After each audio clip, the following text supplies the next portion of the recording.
પાઠ 3 આત્મશ્રદ્ધાયા પ્રભાવઃ. આત્મશ્રદ્ધાનો પ્રભાવ. આ એક ખૂબ જ મસ્ત સ્ટોરી છે. તમારે મને છેલ્લે જાણીને કહેવાનું છે કે શું થાય છે, બરાબર છે?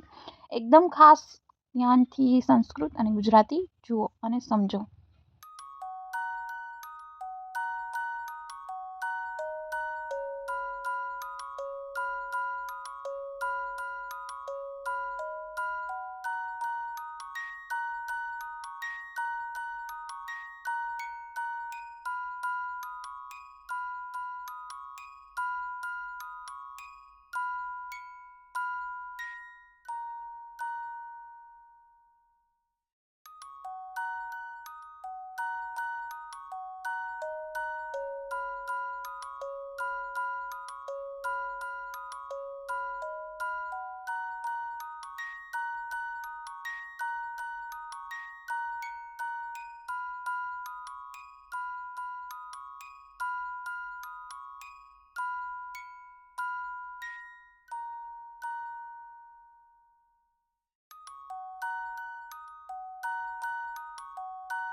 જોયું ને બાળકો, ગુરુ દ્રોણે એકલવ્યનો ઇનકાર કર્યો છતાં પણ એકલવ્યની ગુરુ પ્રત્યેની શ્રદ્ધા ક્યારેય ઓછી ન થઈ અને એની ધગશ પણ જોઈને આપણે પણ હવે આમ જ શીખવાનું છે બધું ધગશથી. ધન્યવાદ.